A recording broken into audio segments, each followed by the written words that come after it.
देश की विकास यात्रा के इन अहम पड़ावों के बीच भारत 21वीं सदी के सबसे बड़े निर्णयों में से एक निर्णय लेने जा रहा है।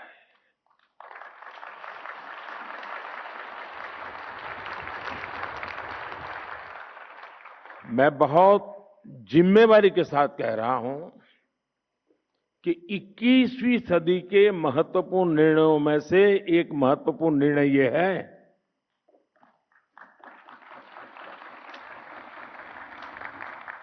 ये निर्णय नारी शक्ति को समर्पित है।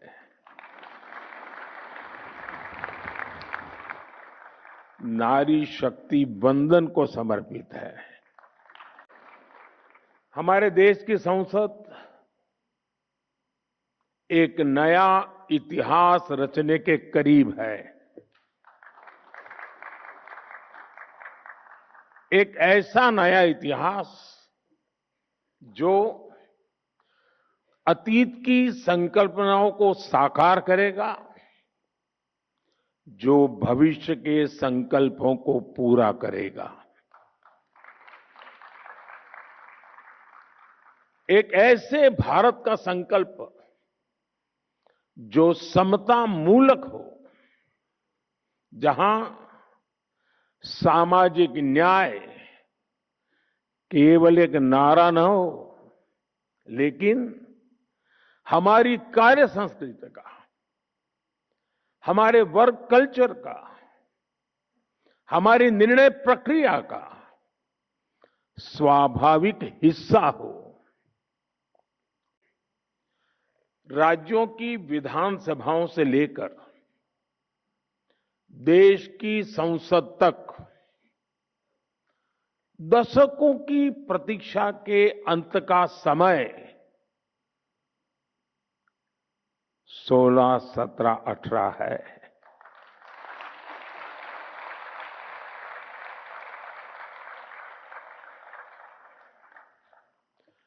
दो 2023 में नई संसद में जो नया भवन निर्माण हुआ, उसमें हमने नारी शक्ति वंदन अधिनियम के रूप में प्रथम कदम उठाया था। वह समय से लागू हो सके, महिलाओं की भागीदारी हमारे लोकतंत्र को मजबूती दे, इसके लिए 16 अप्रैल से संसद के बजट सत्र की विशेष बैठक का आयोजन होने जा रहा है। और उसके पहले आज नारी शक्ति वंदन का ये कार्यक्रम, मैं इसके लिए इस कार्यक्रम के जरिए हमें देश की कोटि कोटि माता बहनों का आशीर्वाद मिल रहा है और मैं सभी महिलाओं को एक नए युग के आगमन की बधाई भी देता हूं।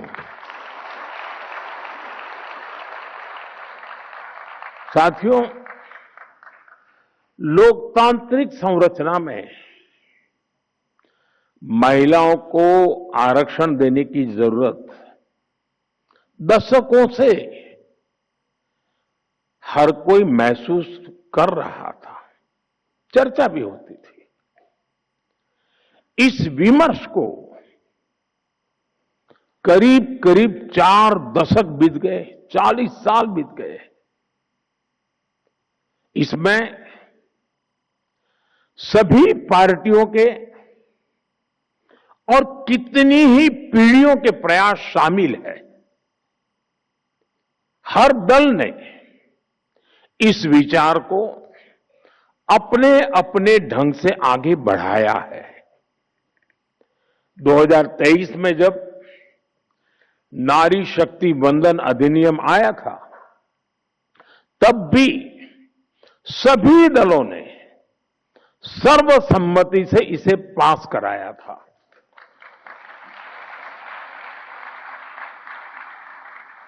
और तब एक सुर में ये बात भी उठी थी कि इसे हर हाल में 2029 तक लागू हो जाना चाहिए।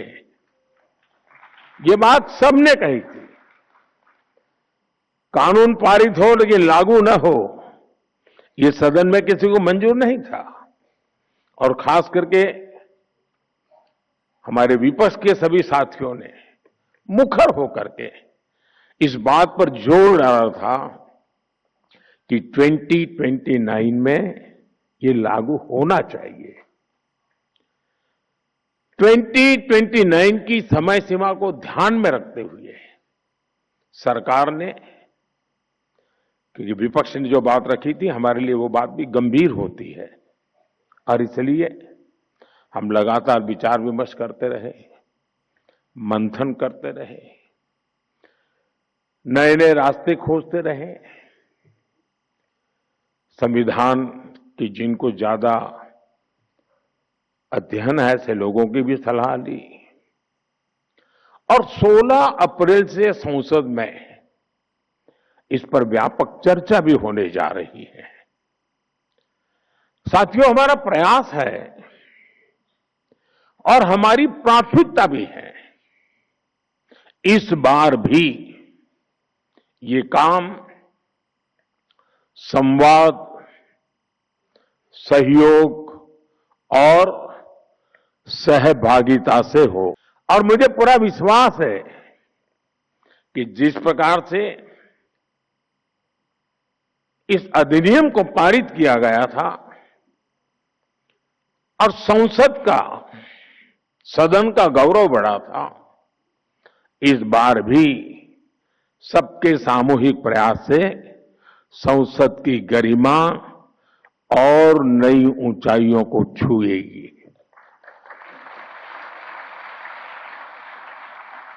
देश की हर नारी को भी अच्छा लगेगा कि हर दल ने राजनीति से ऊपर उठकर उनके हित में ये महत्वपूर्ण निर्णय लिया है, काम किया है।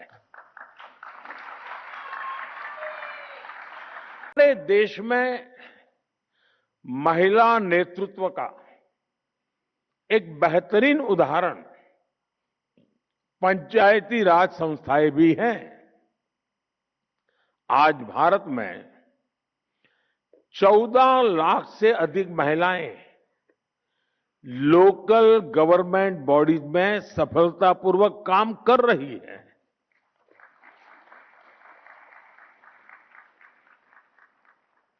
लगभग 21 राज्यों में तो पंचायतों में उनकी भागीदारी करीब करीब 50% तक पहुंच चुकी है। और मैं जब विदेश के मेहमानों से कभी इस विषय पे बात करता हूं, ये आंकड़ा सुनते उनका मुंह खुला रह जाता है, उनको आश्चर्य होता है। साथियों, ये कोई साधारण बात नहीं है। लाखों महिलाओं की राजनीति और सामाजिक जीवन में ये सक्रियता दुनिया के बड़े बड़े नेताओं और राजनीति के विशेषज्ञों को भी बहुत ही हैरान करने वाली बात होती है। और इससे भारत का बहुत गौरव बढ़ता है। साथियों, अनेक अध्ययनों में ये सामने आया है कि जब निर्णय प्रक्रियाओं में महिलाओं की सहभागिता बढ़ी तो इससे व्यवस्थाओं में भी संवेदनशीलता आई है।